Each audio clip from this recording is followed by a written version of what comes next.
Well, a very, very warm welcome to all joining us today from across the world. This is a virtual BIS-SARB Centenary conference. It only happens once every 100 years, so listen up. I'm Francine Lacco from Bloomberg, and before introducing our wonderful panel, there are a few house or platform rules to highlight. First of all, microphones must remain muted throughout the session unless you're ready to ask a question, of course, unless you're one of the panelists. The floor will be open for questions after we've heard from the panelists, and attendees can also post a question in the chat. You can ask a question by clicking on the icon located in the bottom right corner of the screen. Also, this session will be recorded and then published on the SARB and BIS social media platforms. Now, today, we talk on a subject worthy of a once-in-a-century conversation: monetary and financial stability challenges to central banks in the wake of COVID-19. Now, central banks globally relaxed monetary and financial policies to offset the extraordinary shocks of COVID-19 pandemic, introducing unconventional policies and new instruments. As a sign, of course, of this early success, much of this accommodation now needs to be unwound as economies recover and inflation reemerges.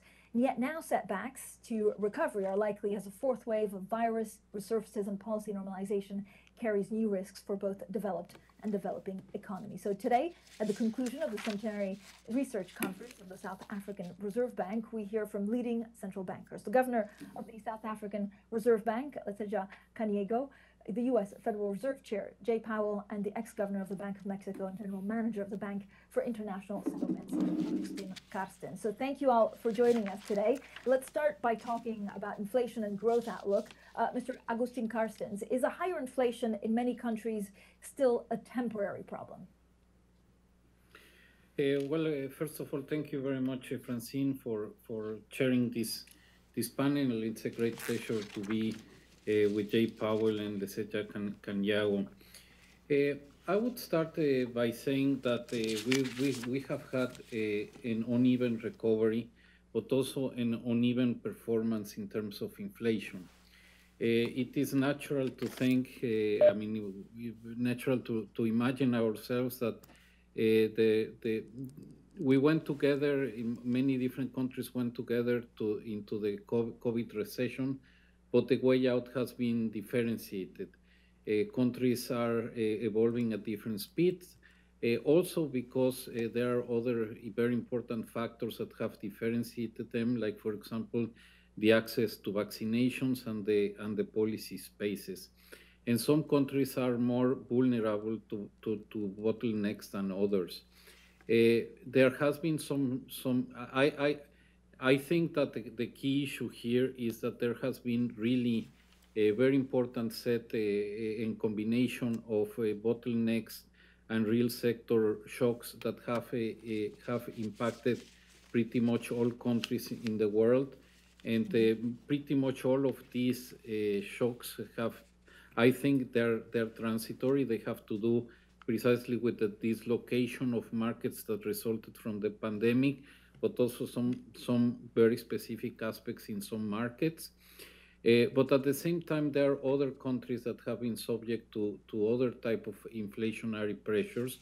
And in some countries, in particular in some emerging markets, they have faced the need to start tightening monetary policy. So I would say that many global price pressures that affect the commodity markets, that affect supply bottlenecks, and so on. I think that they are transitory but persistent, and in many advanced economies, pretty much in advanced economies, I still believe that the shocks are also transitory, although persistent nature as of today. Thank you so much, Mr. Carstens. Chair Powell, how confident are you that inflation will return to 2% next year compared with your confidence a month ago? And how much of that decline in inflation would be due to increasing supply versus declining demand? So thank you, Francine, and it's great to see you, Lesetja and Agustin, as always. And I'm, I would say, roughly in line with the comments that Agustin made. But so if I may just start with global activity, it continues to rebound, supported by rising vaccination levels and the reopening of economies. The IMF and many other forecasters generally call for strong global growth over the next year or so as the pandemic wanes and economies return to more normal levels of activity. However, it's a very uneven recovery. That's partly vaccination, it's partly policy space, as Augustine pointed out, and emerging markets are well behind advanced economies. The key factor globally continues to be getting past the pandemic. The Delta variant forced a number of countries to re-implement restrictions, which slowed the recovery and further interrupted global supply chains. Those effects are diminishing now, but as economies reopen, supply bottlenecks are still weighing on production in some industries and boosting prices, contributing to that higher inflation. So as the Delta cases decline, we do expect progress to speed up, although we can't rule out the possibility of another spike this winter. Here in the U.S., it's a very similar story. Very strong demand this year, on track for 5% growth. Like elsewhere, the Delta variant temporarily slowed the economy's progress in the third quarter, keeping people from resuming public activities and in some cases from returning to work. Job growth slowed sharply. Q3 GDP is going to come in lower than we thought. So as the wave passes, my expectation is that job growth moves back up to closer to the high levels we saw last summer, and the reopening of the service sector continues. That may be slower and take longer than we thought. Meanwhile, bottlenecks in the tangled supply lines are holding down activities in some sectors, particularly automotive, and the combination of strong demand for goods and the bottlenecks has meant that overall inflation is running well above our target, even though inflation for services is not unusually high. So to your question, is higher inflation temporary? Our view has been that these factors are likely to abate. The ones I just mentioned are likely to abate as the pandemic subsides, as spending rotates from goods to services, as people go back to work, and as supply constraints are resolved. Of course, our tools don't do much on supply constraints, and as is obvious, I assume, it's very difficult to predict the occurrence of supply constraints, supply side constraints, or how long they will take to abate. And in fact, lately, rather than improving, supply side constraints have actually gotten worse in some cases.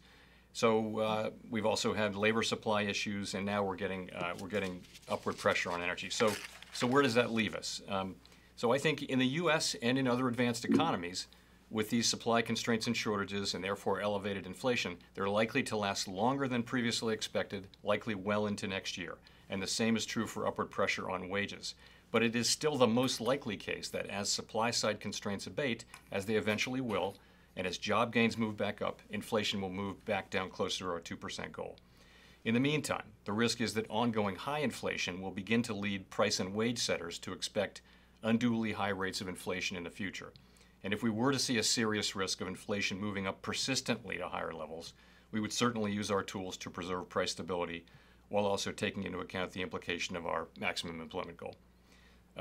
So we therefore need to make sure that our policy is positioned to address the full range of plausible outcomes. We'll be watching carefully to see whether the economy is evolving in line with expectations, and our policies will need to adapt accordingly. We are on track to begin a taper of our asset purchases that, if the economy evolves broadly as expected, will be completed by the middle of next year. Thank you so much, Chair Powell. Governor Kaniago, you've warned of upside risk to inflation outlook. Is this an adjustment of supply to the changes in patterns because of the pandemic, or is it something that could actually stay in the longer term? Thank you, Francine, for facilitating this, and thanks for Jay and Augustine for joining the panel. I think that from an emerging market perspective, getting into the pandemic, what we didn't have is the problem that the developed economies had, which were struggling to get inflation up. And yes, you had the COVID shock, and in the midst of the COVID shock, what you then had was that there was a shock to the inflation, and many emerging market economies found themselves with fairly low inflation during the shock. As the economies were opening up and vaccinations were taking place in the developed world, you saw that economic activity was resurging, and coming out of the lockdowns, those supply constraints started to be binding. When inflation started to rise in the developed world, it looked like the emerging markets, this was not about to happen, but it was a matter of time before it caught up. Because if these constraints were in the global supply chains, these prices will eventually transmit.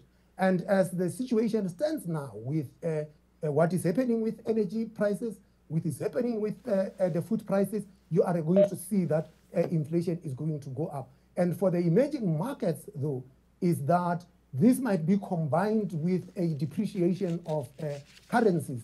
And when you have that with a depreciation of currencies, then inflation could be going up. And of course, the other is that as the developed world normalizes policy, there is bound to be a realignment of exchange rates, and there is got to be a repricing of financial assets. And all of those are also going to fit themselves into the inflation outlook. The policy response, naturally, is that you see through those shocks, which means that a judgment about whether the issue is transitory and whether there is persistence becomes important. And that is where judgment comes in, and you take it from there. The judgment at the moment is that it is transitory, and should we see any sign of persistence, policy is bound to respond to that. Mr. Carstens, if you look at some of the economic conditions and the outlook in general, is it definitely improving? If you leave inflation to one side, even as we're going to the winter months, is it improving? Yes, definitely. I think it's improving. I think that we are building up on the different signs of strength that have been out there since the middle of last year. I think one positive aspect is that financial markets have been working well. I think that the performance of market has stabilized. Another very important sign is that in many latitudes, we have seen that the corporate sector has been quite strong. In many places, the earnings of some corporations have been strong. A fear that we had last year was precisely that we were going to have a liquidity problem and then a solvency problem, which meant that there was the possibility of firms to go into bankruptcy, but we really haven't seen that. And also we have seen very strong demand performance, as some of my colleagues have said. So so far I think so good. I think that what we need to focus in now or in the months and years to come is that we need to understand much better how aggregate supply works, and in some cases try to identify what could we do to make the global economy less prone to these type of supply shocks. I think we have done a very good job in terms of managing aggregate demand, mostly through fiscal and monetary policy, but more work needs to be done in terms of aggregate supply. And I would add to that the necessity to preserve open borders and to preserve free trade, because I think that it's essential that goods and services flow well in the global economy. Thank you so much. Chair Powell, I want to ask about the outlook for policy, but I also want to make sure that your connection is crystal clear, because we had a couple of issues in the last couple of minutes. But you said last month that the process of scaling back the Fed's asset purchases could begin as early as your meeting in early November. Since then, the data has been a little bit mixed, with the employment report for September coming in weaker than expected. So do you feel that the taper threshold has actually been met for the next meeting, or do you still need more time to assess how the economy is actually coping with the Delta variant? So as I said, and I guess as you had an audio problem and maybe didn't hear, I think that we are on track to begin a taper of our asset purchases that, if the economy evolves broadly as expected, will be completed by the middle of next year. And that means that the test for substantial further progress toward both of our goals, maximum employment and price stability, will have been met. Yeah. Chair Powell, I think we need to reconnect with you. I understood what you said, which is you're on track, but we'll reestablish the connection and get back to you very shortly. Governor Kanayago, how should central banks actually respond to the inflation outlook? Is there a risk at the moment of really falling behind the curve?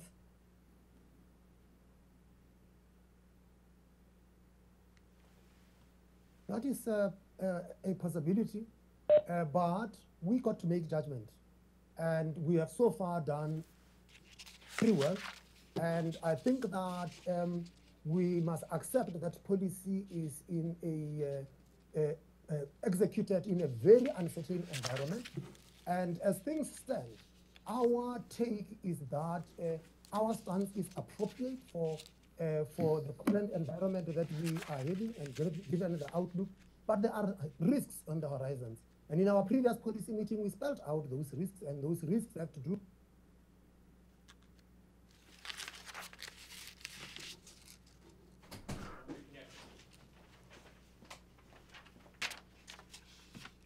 You're off.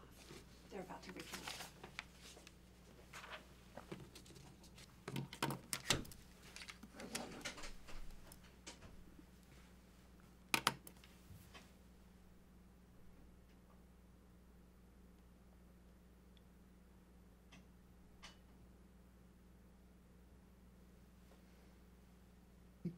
will have to adjust. Whether you are behind or ahead of the curve is always going to be a judgment call. It's never an easy thing to do. But what you can't do is to act preemptively or hastily in a manner that chokes the nascent economic recovery. But that said, we must also be cognizant that if inflation, the rise in inflation brings persistence, it's important that policymakers act with resolve. So, Mr. Carstens, what could be the consequences actually if central banks fall behind the curve?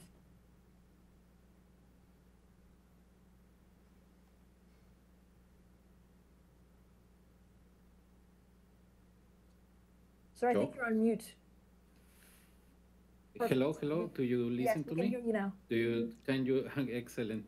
Yeah. No, first of all, I don't think that central banks will fall behind the curve. I think it's something that in the recent months, markets and many analysts have forgotten is that the track record of central banks in terms of fighting and preserving inflation has been very, very good. This is a very important comment in the light of this fora where we are talking about the South African Reserve Bank 100th anniversary.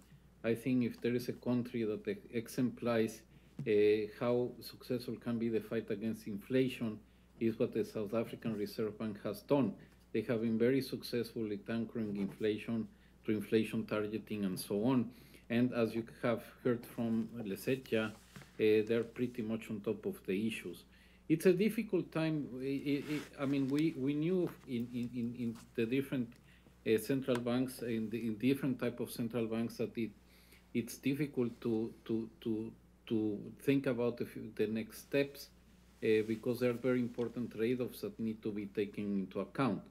The central banks will need to be very sure that we're really fighting definite inflationary pressures.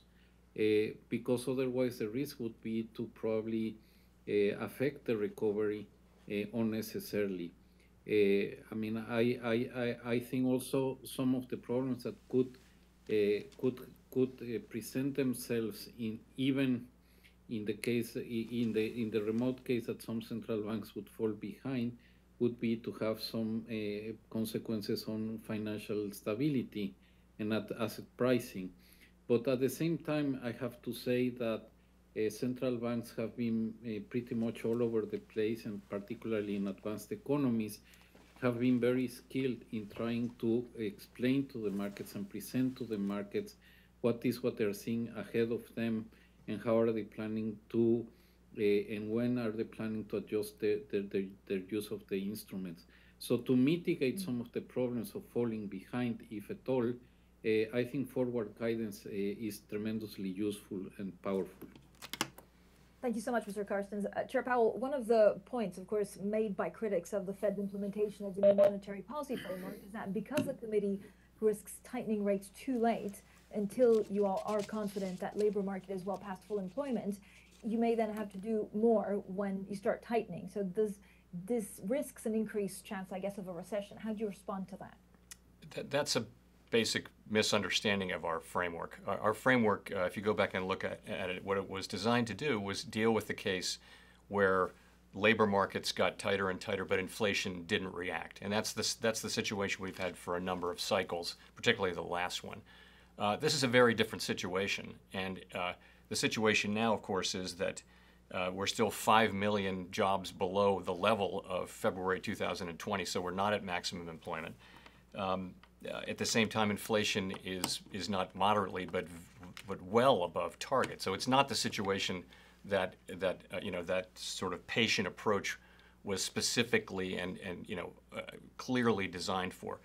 This is a different situation. This is a situation in which the two sides of our mandate are they're somewhat in tension, and we actually covered that in our framework. And what it says is that when the two goals are not complementary, ordinarily when inflation is high, that means a tight labor market, and when inflation is low, that means a lot of labor market slack. This is where you have labor market slack in the presence of high inflation.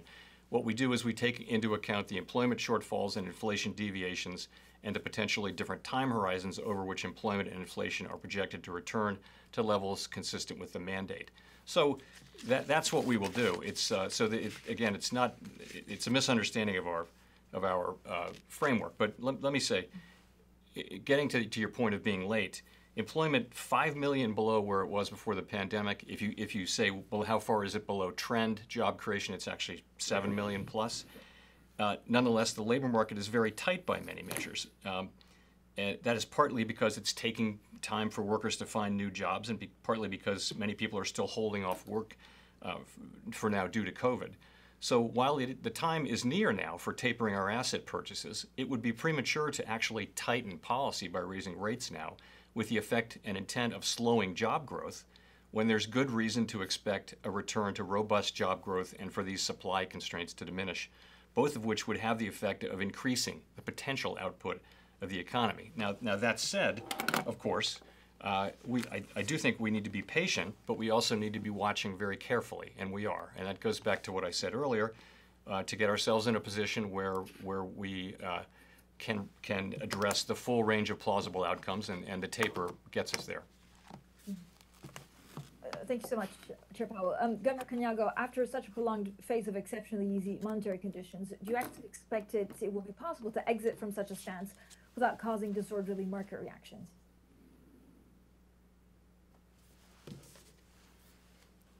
It is possible to exit.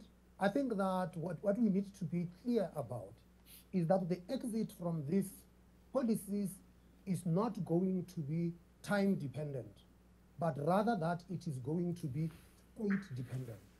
And so central banks have got to be able to assess the state of the economy, the risks to the inflation, and respond appropriately. And different central banks will be faced with different situations depending on the extent of the stimulus that they had done and the initial conditions from which the exit has got to take place.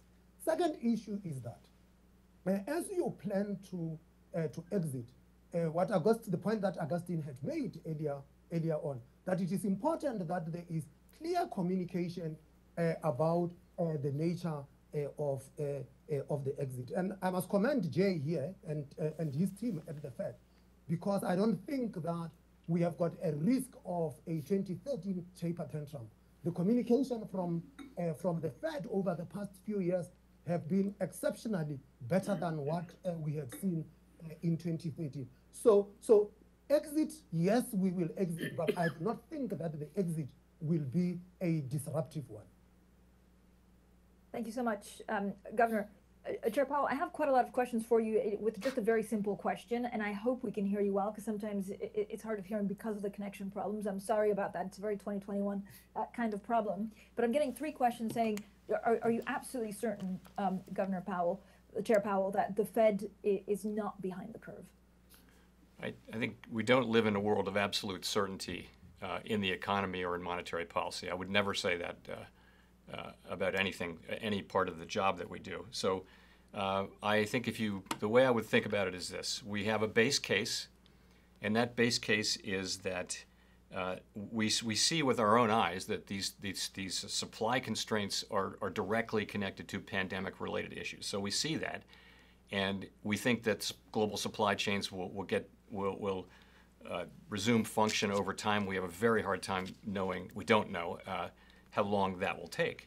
And that's really, that in addition to the strong demand we're seeing, is what's causing the high inflation. So The risks, so that's your base case, and that's very widely shared among macroeconomic forecasters, very widely. The risks are clearly now to longer and more persistent bottlenecks, and thus to higher inflation. So we now see higher inflation and the bottlenecks lasting well into next year.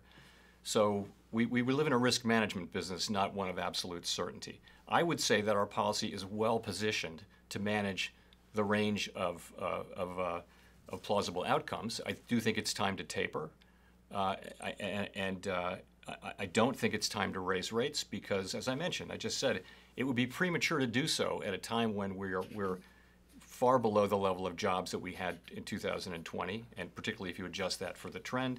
So again, we need to watch and watch carefully to see whether the economy is evolving consistently with our expectations and adapt our policy accordingly, and that is what we will do. Mr. Carstens, do you think the new monetary policy frameworks are fit for purpose? Well, I mean, I definitely think that they were done following a very thorough research and consultation by the main central banks that have done so. I think that they are adjusted to the needs and challenges for the future. Yes, so I think they're appropriate. I think something that was needed is a fair, the adequate amount of flexibility. So I think, for example, the issue of following average inflation is a good change. The adjustment that has been done to the European Central Bank framework also, I think it's adequate to have a more symmetric tolerance for deviation. So I think, as always in monetary policy, there is constant evolution. I think that the different frameworks have been evolving to time, adjusting to the recent experience, adjusting how markets behave. So I definitely think not only the adjustments to the frameworks have been adequate, but the other thing I have to talk very highly of is the process that has been followed in the different central banks to do this, with plenty of consultation, with very good openness to hear different opinions from academics and markets. So I feel that it was timely and it was adequate. Chair Powell, thank you, Mr. Garson. Chair Powell, how will the Fed act if inflation looks to be an anchoring before full employment is actually reached? So, as I read you, that we have a specific section of our framework that causes us to balance those two and two goals, and to ask how quickly they'll move back to target and how far they are from the target. But I've also, as I said earlier, if we were to see a serious risk of inflation moving up persistently to higher levels, persistently that is, we would certainly use our tools to preserve price stability, while also taking into account the implications for our maximum employment goal. So no one should doubt that we will use our tools to guide inflation back down to 2% over time. At the same time, for now, we think we can be patient and allow the taper to take place and allow the labor market to heal, which we expect it to resume doing fairly shortly. As you may recall, over last summer, June, July, August, we were having something like close to 900,000 new jobs per month, which is a nice pace. And if we get back anything close to that, then we will fairly quickly be absorbing the remaining slack. We'll also be monitoring inflation very carefully, though, as I mentioned, and adapting our policy accordingly. Thank you so much. Governor Canyago, to what extent is Fed tapering actually likely to affect the SARB's interest rate trajectory? It's a fairly straightforward one in terms of the channels that you can identify. But whether the things pan out in the manner in which we think about the channels is a different ballgame. To the extent that the Fed tapering is taking place because the U.S. economy has recovered and is strong. A strong U.S. economy is good for the world economy, and as such, that should be seen positively. Secondly, is that what we would have seen is that with the strong recovery in the US, the growth differentials are actually in favor of the US. And so if capital has to be changing direction, it is likely to be going in the direction of the US, driven by the growth dynamics. What is in no doubt is that with the tapering taking place, bond markets are going to have to readjust. And when those bond markets readjust, starting with the US Treasury market, bond markets around the world are going to readjust, and with that, also a movement of capital. And thirdly is that when that happens, we expect that there will be a realignment of exchange rates. And just thinking theoretically, if the growth differentials are in favor of the US, then it goes without saying that a realignment of exchange rates could involve an appreciation of the dollar against the other. And so that will feed itself, and different countries moving from different states will have to respond. Differently. And so, in the case of South Africa, if we looked back to where we were in 2013, we are less vulnerable than we were in 2013. We are not invulnerable. We are just less vulnerable than we were then. We will be getting into these adjustments with a fairly strong balance of payment position. We are in a current account surplus at the moment. That will unwind over the next 2 years or so. We had benefited from a commodity boom, temporary as it may be. That gives the space for the government to do a fiscal consolidation faster than they would have otherwise had. And of course, the risk there is that when these adjustments are taking place, we have got two risks. The first risk is that globally we are going to have to get treasuries to be winged of cheap money, because at the moment you have got low bond yields, the cost of borrowing are very low, and whether the treasuries are using that space to make the necessary changes that has to be made remains to be seen. The biggest policy mistake would be for the treasuries to pretend that this is a permanent situation, and it could turn out to be a very costly affair for the treasuries if it was to happen in that manner. So, with all of those things all taking place at the same time, the position that we would take as South Africa, and I'm sure every other country will assess this, is to look at what does this mean for the growth outlook, what does it mean for the inflation outlook, and what is a reset of the policy stance that must take place. The first round of these things is going to be a challenge, because we've got to take a view about, once again, whether this is transitory or whether there is going to be some persistence. And so we would have to take a call that says, as usual, we look out for the risks to the inflation outlook, we look for any presence or emergence of second round effects, and then adjust policy as appropriate. Thanks so much, Mr. Carstens. Do you agree with that? Or anything to add? Yes, pretty much I agree with that. You know, my friend Lesetia, we share many experiences, common experiences, and the way he presents things reminds me my time as a governor of Central Bank of Mexico, because yes, emerging markets face particular issues, in particular dealing with global financial conditions, and well, of course, global financial conditions are quite influenced by the decisions that they naturally so that the Federal Reserve take. There are other important issues to determine the financial conditions emerging markets face. In particular, that's the development of their exchange rate, and there, of course, local issues also play a very important role. So yes, I mean, I think that the presentations by Lesetia have reminded me of my good old times as a governor of Banco de Mexico. Thank you so much. Chair Powell, how would you describe actually the Fed's relationship with markets right now? Like, what are they misunderstanding? Well, so here's the part of it that we control, and that is our own communications. And as I think you're hearing, and as people know, we try to be as transparent as possible and as clear in our communications so that markets will know how we will react, not just what our baseline expectation is, but how we will react to the inevitable deviations from our baseline expectations. And we really do focus on that a lot.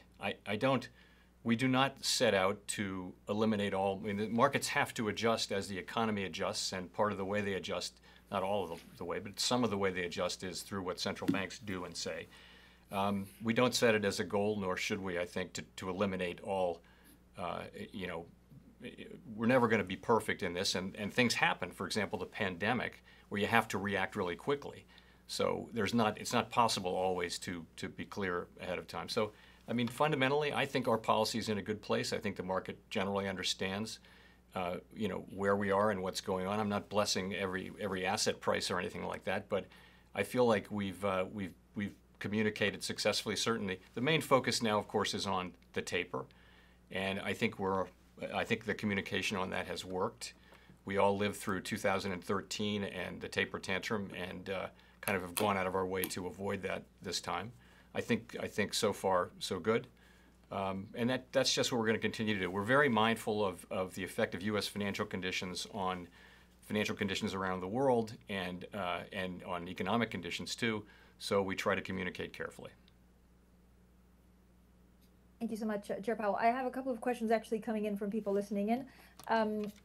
Governor, let me ask you this. Are there technology changes, and this comes from someone actually listening in, for Governor Kanyago, are there technology changes associated with the pandemic and how businesses are adjusting to it that will change the way that central banks see inflation coming out of the labor market? Thanks, Christine. There is no doubt that technology changes is going to affect the manner in which we assess economies, not just inflation. What we have learned from this pandemic is that we do not have to all be working in the offices, that we could be working remotely. And Augustine was telling a story some other time of his German teacher who is actually located in the US, and Augustine is in Switzerland. And the German teacher in the US is costing a third of what Augustine should be paying in Switzerland to learn German.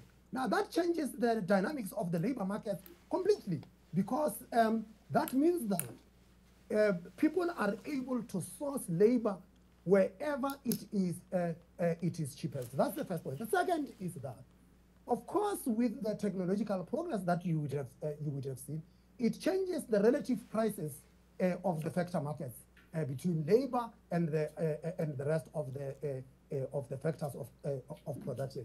That poses a very important challenge, and the challenge thus is not just for us as central banks, but it is also for the broader government authorities about how we are going to look at this evolving world of work. You're having a changing world of work, and with that changing world of work, labor dynamics are different, and it is a challenge that we are all going to be facing. But I would be interested to hear what the other two panelists have to say, in particular, Jay, given the scale of technological change in the US.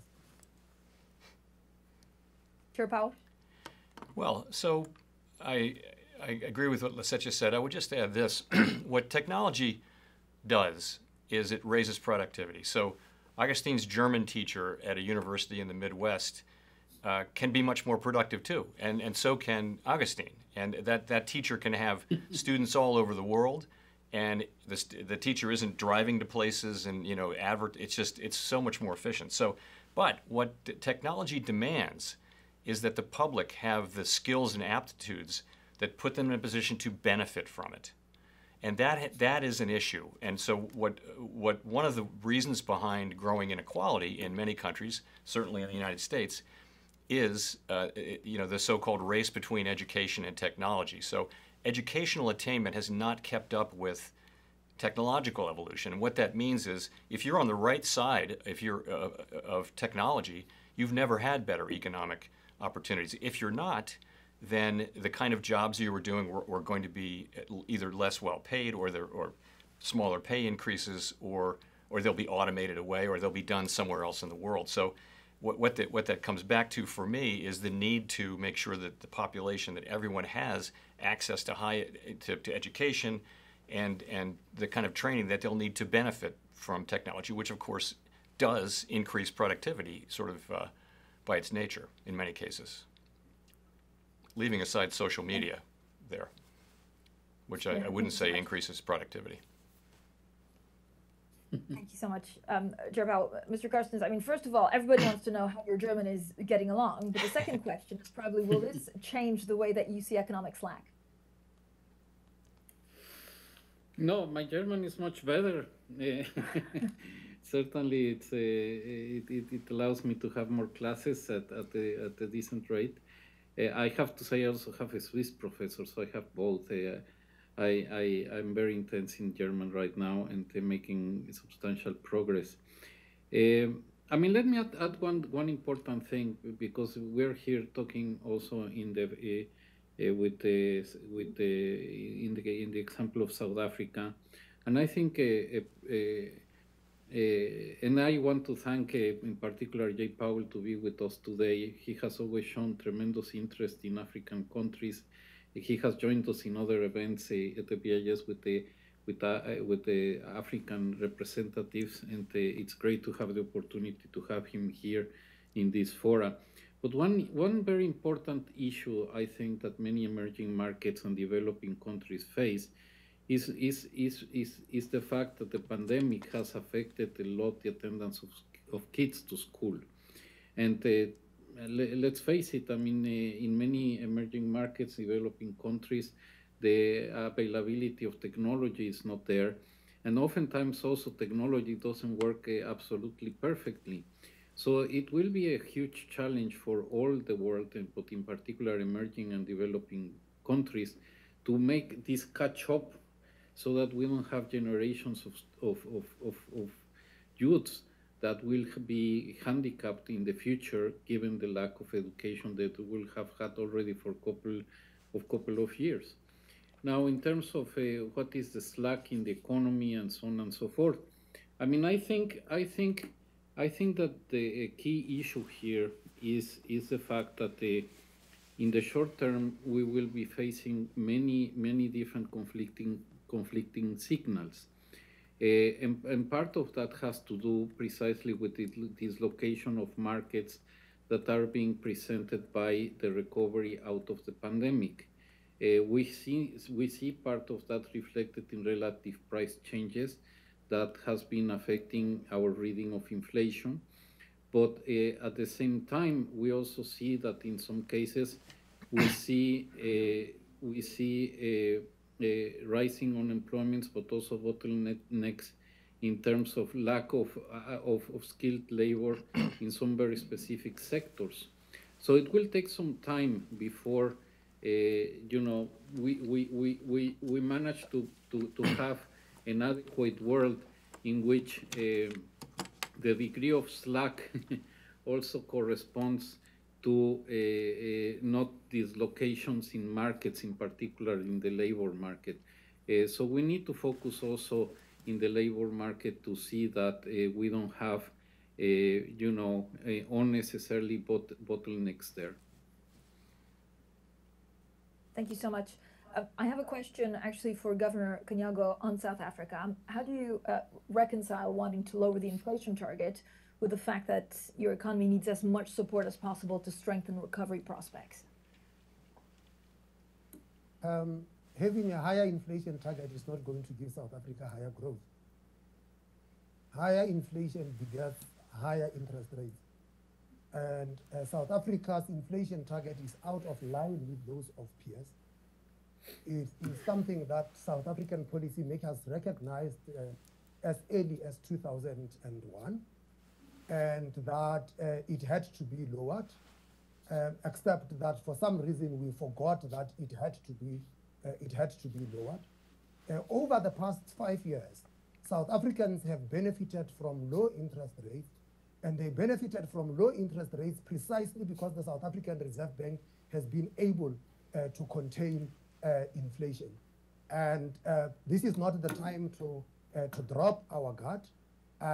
We were able, in the middle of the pandemic, able to provide support to this economy. And the reason we were able to provide that amount of monetary stimulus was precisely because we had built policy buffers and we had contained inflation, and thus we were moving from a much stronger position than we would have otherwise have had. South Africa had previously experienced very high inflation, and those periods of high inflation coincided with very low growth. So the notion that South Africa could inflate its way to growth is not backed up by the reality of our experience. Thank you so much. Chair Powell, I have a question. I think you answered part of it a little bit before, but I just want to make sure that everybody is crystal clear on what you said, given some of the connection problems.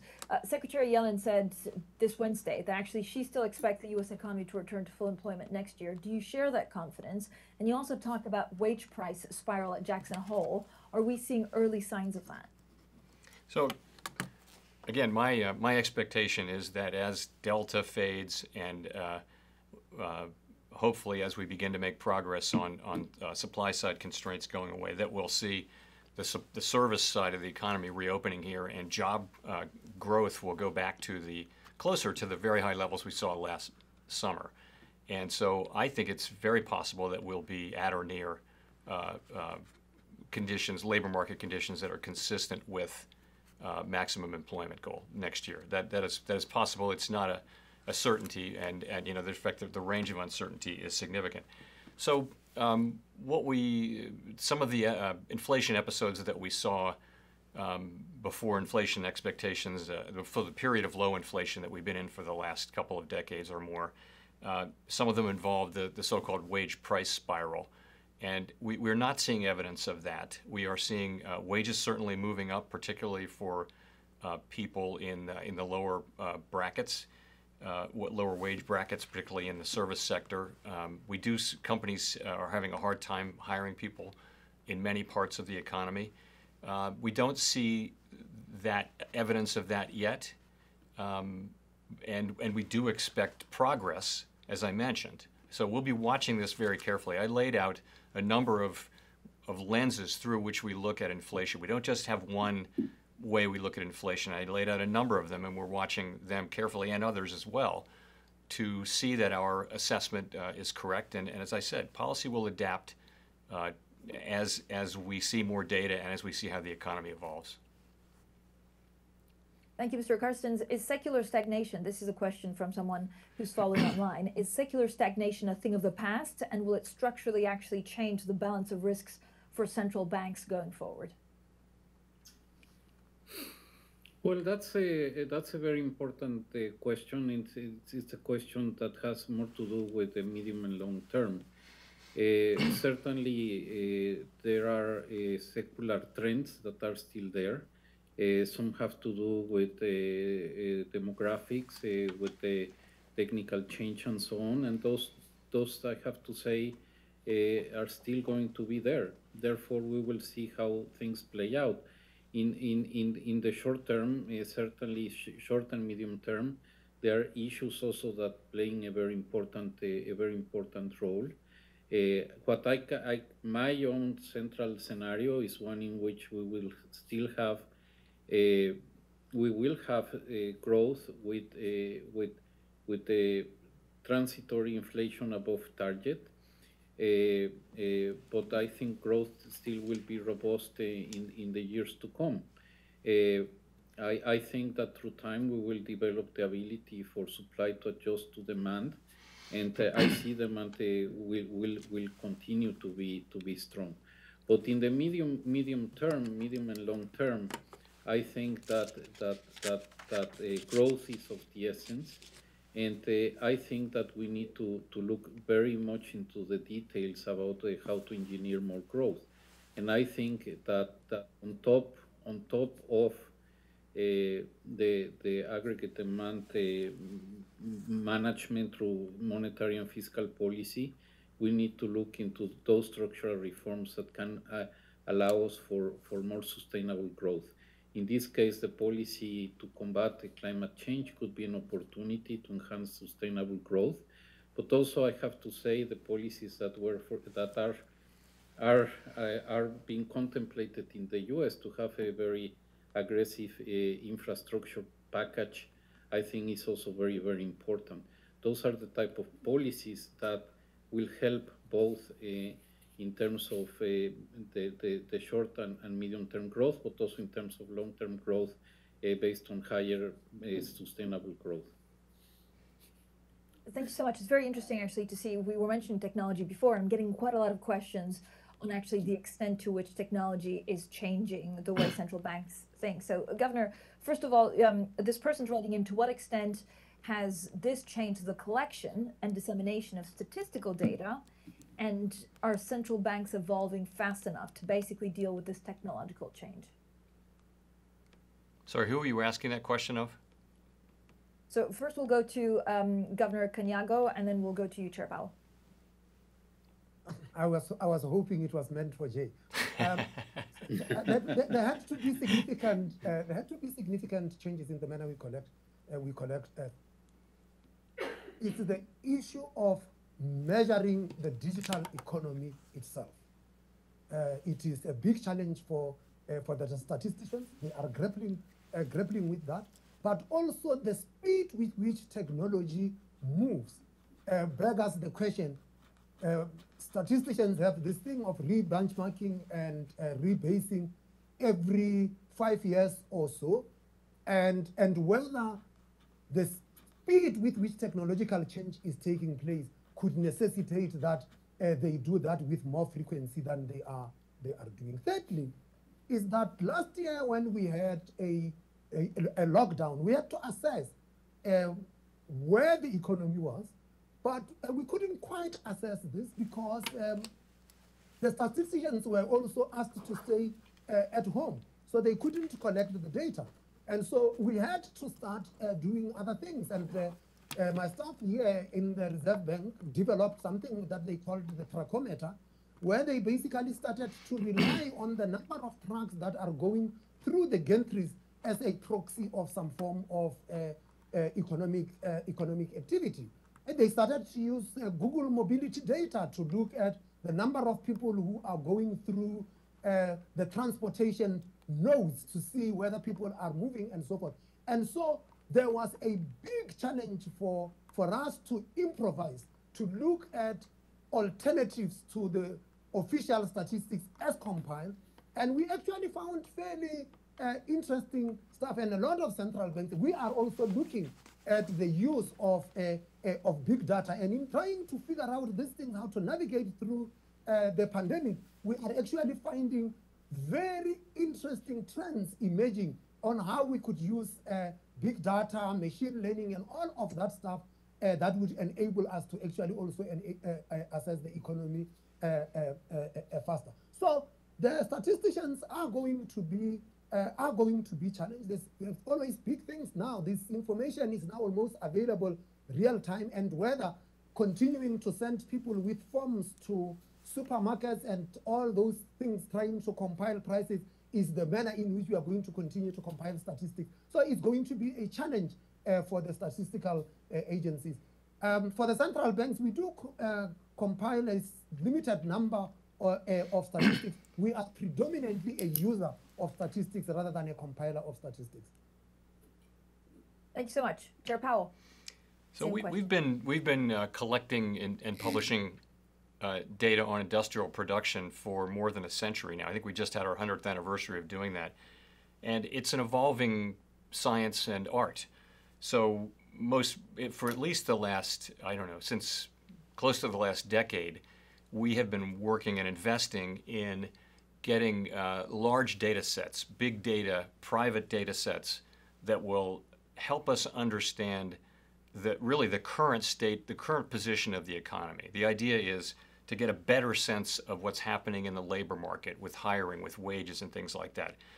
So we've done quite a bit of that, and we work with data scientists in the private sector It's very interesting. But it's what you're really trying to do, though, as I mentioned, is get a better sense of the current state of the economy. It's not like you can get all the data in the world and know where the economy is going to be in 6 months with any confidence. It's just too complex. It's too complex and too difficult to forecast with confidence. So, but I do think we make very gradual advances in this world, and no doubt we'll look back on this as the early days of big data and analytics, and we certainly pay attention to them. I'll just mention two other things, as long as we're talking about digital things.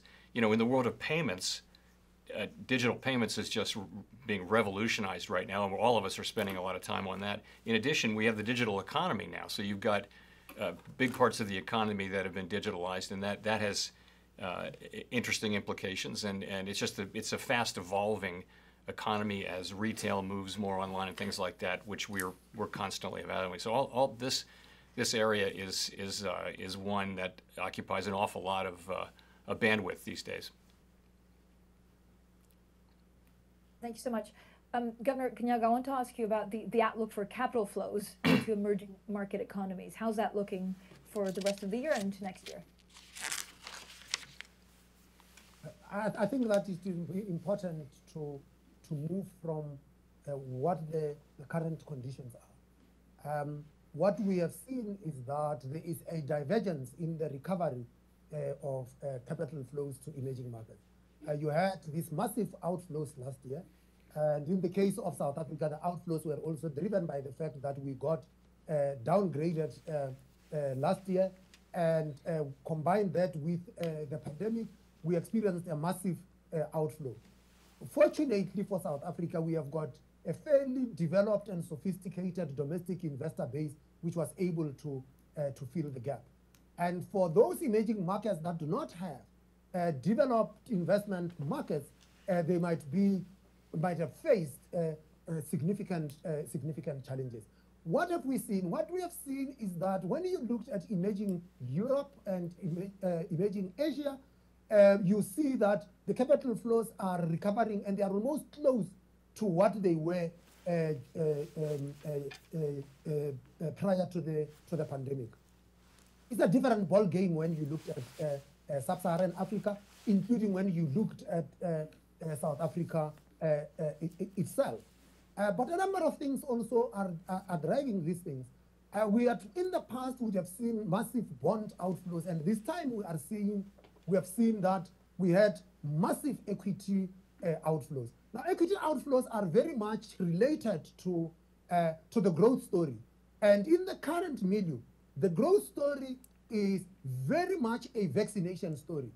Vaccination policy has basically become economic policy. And so those countries that were able to vaccinate faster have actually also recovered faster. And most of them are actually now where they were prior to the pandemic with respect to economic growth. Whereas when you look at the countries which have not vaccinated, whether it had to do with whether it had to do with access to vaccines, those countries are lagging behind. And it is no surprise thus that you also then see that those are also the countries, predominantly in sub-Saharan Africa, that are not seeing a recovery.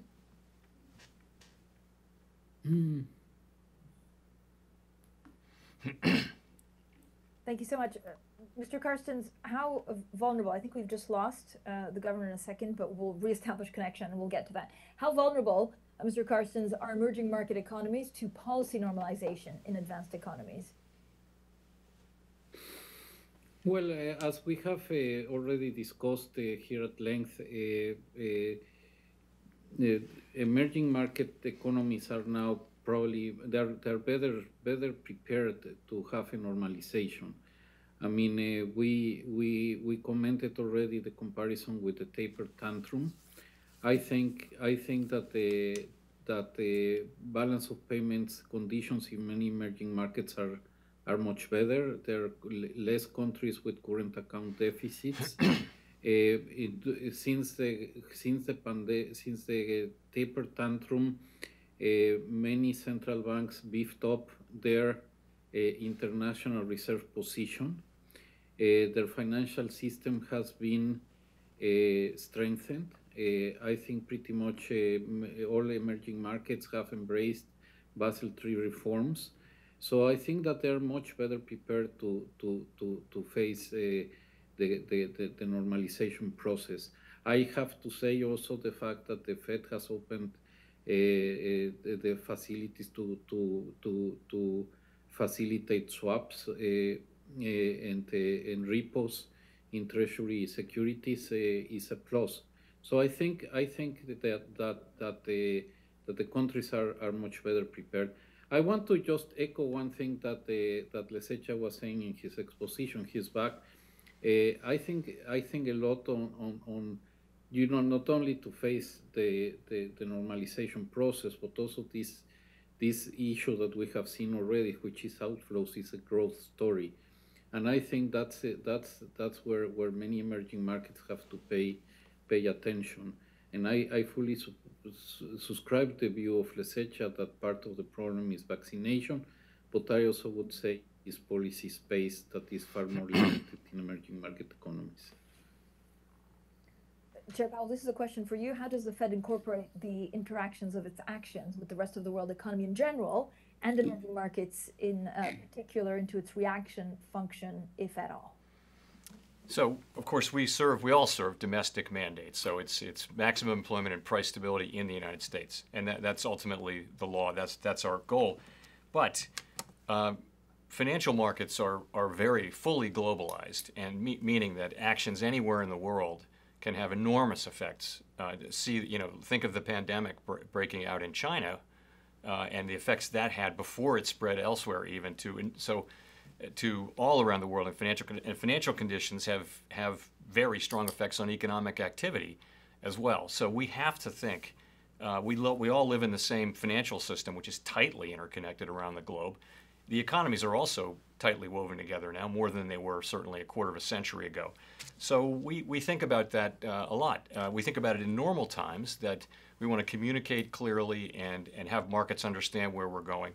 In stress times, of course, we given the importance of the dollar in the global economy, we do have ways of assuring the continued availability of dollar funding around the world, and we use those in our swap lines and other. The FEMA repo facility at the New York Fed now will serve that purpose as well. So we're very mindful that we're all living in certainly the same financial system and the same global economy, and that our economic conditions here in the United States are very much affected by what goes on abroad, and vice versa. And that is kind of always part of the thinking, I think, for any large central bank, including the Fed.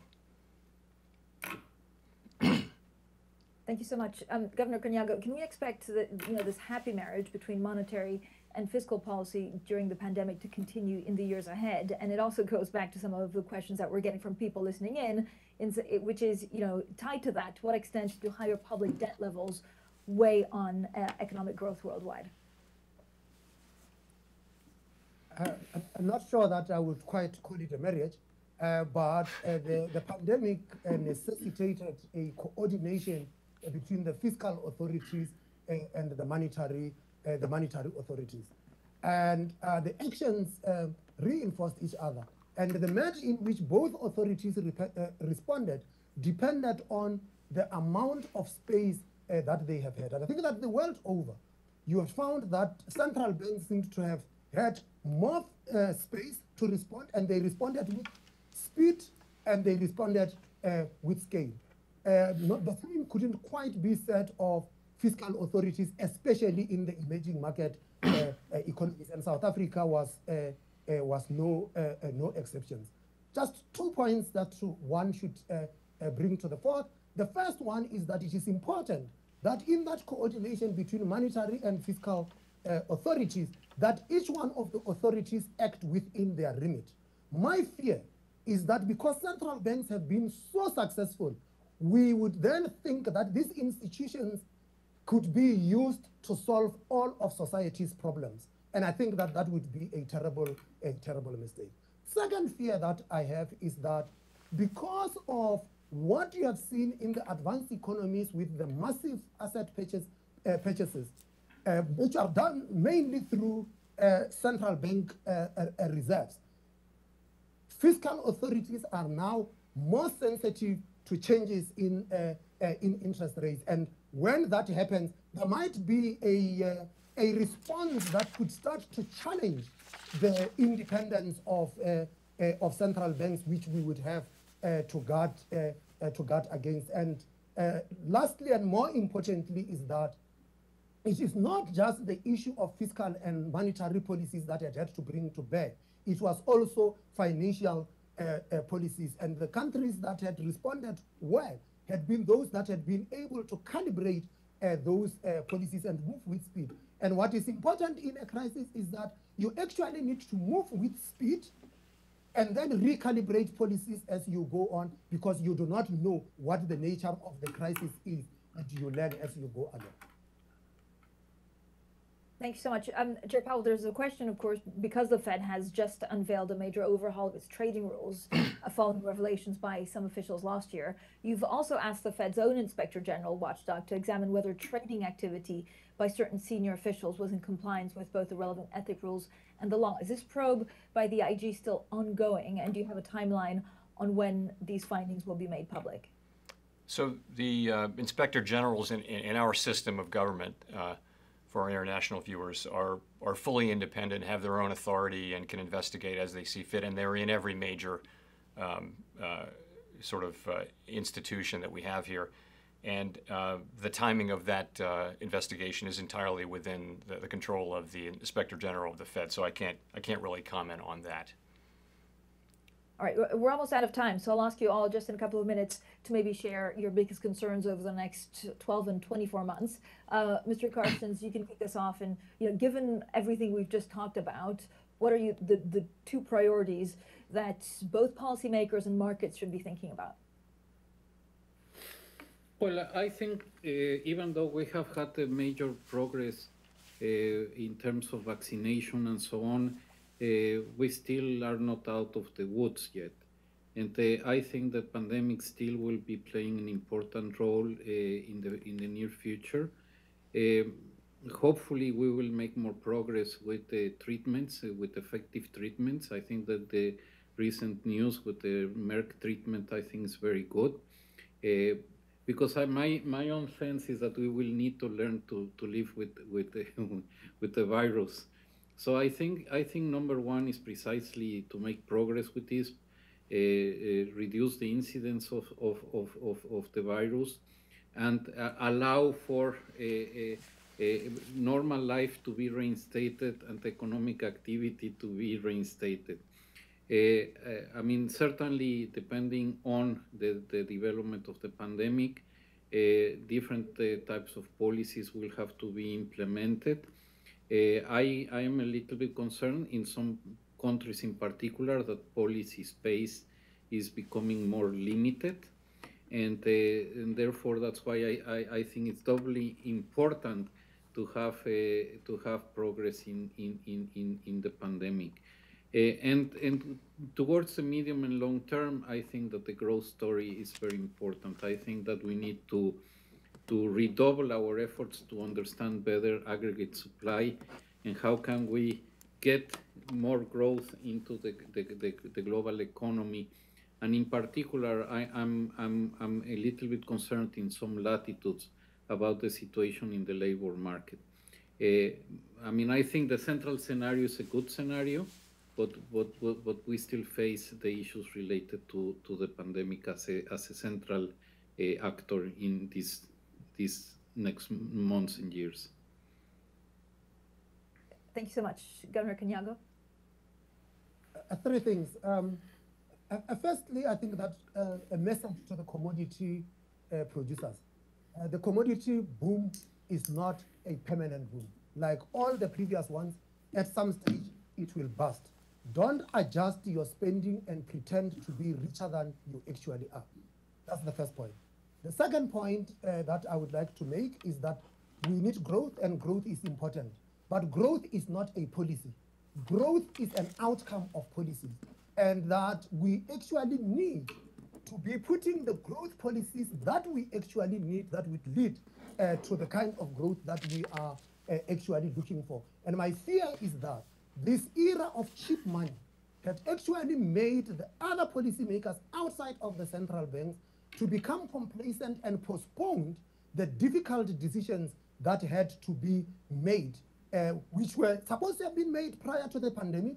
And now we are faced with this, and these decisions are continuing to be postponed. And third and last is that treasuries have got to gear themselves, that the cost of funds is going to be rising as policies normalize, and they better be able to take decisions now before that time sets in.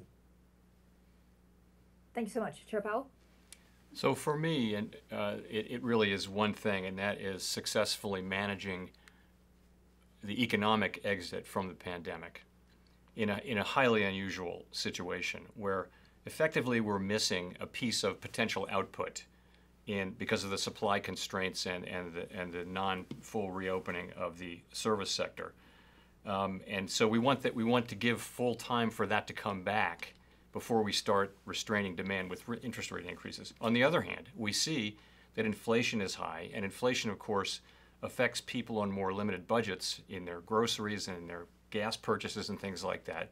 We see that, we know how painful that is, and we have to look through, our tools work with famously a long and variable lag. We have to look through that and balance those two issues. And so that I think it's extremely important that we get that right. I am confident that we will do so over the course of the next year or so. I think in the meantime, it's going to be extremely challenging, certainly in the short term. Thank you. Well, thank you all for joining us. It was a very entertaining and spirited conversation looking at how central banks, of course, globally relaxed monetary and financial policies to offset some of these shocks that we saw because of the pandemic. We talked about some of the policies. We talked about some of the things going forward. And of course, as much of this accommodation now needs to be unwound, I guess it's up to, well, inflation expectations to take hold and see how policymakers react to that and some of the setbacks that we could see. So thank you, all three of you, for joining us today. Thank you for everyone watching at home or in the office, and have a great day, everyone. Thank you. Thank you. Francine. Thank you. Thanks, Francine. Yes, Thank you, Lesetja. Thank you, Augustine. Thanks, Jay. Thanks, Augustine. Thank you.